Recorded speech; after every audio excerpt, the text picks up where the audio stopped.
से आप सब? उम्मीद करती हूँ खैरियत से होंगे। ये मैंने चावल 1 घंटा पहले डिप करके रखे हुए थे ये अच्छे से, ताकि सॉफ़्ट हो रही है। देखिए अच्छे से काफ़ी सॉफ्ट हुए हैं ये।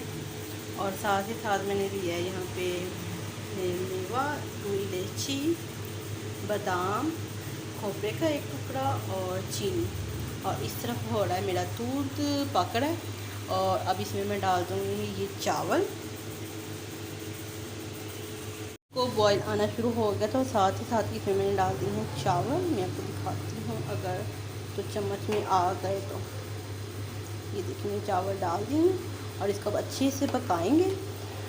जब ये अच्छे से पक जाएगा, मेल्ट हो जाएंगे, मैं स्टार्टिंग में ही चावल डाल देती हूँ। मैं सेपरेट से बॉईल करके नहीं डालती सबको पर। दूध पकना शुरू हो गए और फिर ये जो सब लवाज़मात हैं इस तरफ यहाँ पे, ये मैं इसको लास्ट जब दूध अच्छे से पकेगा फिर मैं डालूँगी। गिरी कट कर ली है और इस तरफ बादाम भी मैंने बॉईल करके तो इसका छिलका रिमूव कर लिया। और इस तरफ देख सकते हैं आप मेरे खीर का कलर, खीर पकने के मराहल में आ गई है। अब मैं इसमें साथ ही साथ लवाज़मात भी डालती हूँ। अब मैं इसको 1 मिनट के लिए भी छोड़ूंगी नहीं, अगर छोड़ दी तो सारी नीचे से शार्प लग जाएगी। इसमें डालती हूँ मैं इलायची,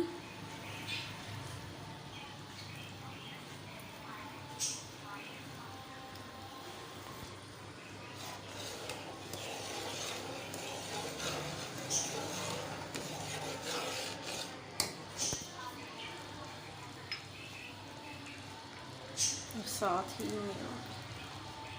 में सरसर पक रही है, साथ ही इसमें मैं डाल दूँगी खोपड़ा और इसके साथ ही बादाम भी डाल दूँगी।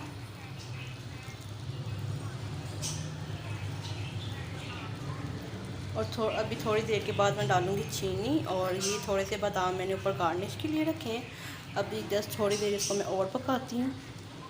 मुसलसल खीर पक रही है, इसके बबल्स आ रहे हैं। इसी दौरान आप चम्मच को बिल्कुल ना छोड़ें, इसको मुसलसल हिलाते रहें, नहीं तो ये नीचे से साथ लगने का ख़तरा होता है। और साथ ही साथ अभी इसमें जा रही है चीनी।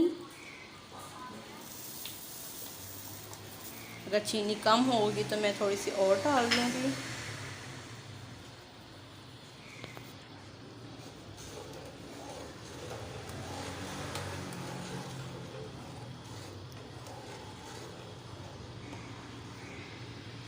मेरी हो गई है तैयार। इसको मैंने फ्लेम कर दिया ऑफ। ये देखें कितनी अच्छी सी गाढ़ी। और अब इसको मैं डिश आउट करके फिर मैं आपको दिखाती हूँ।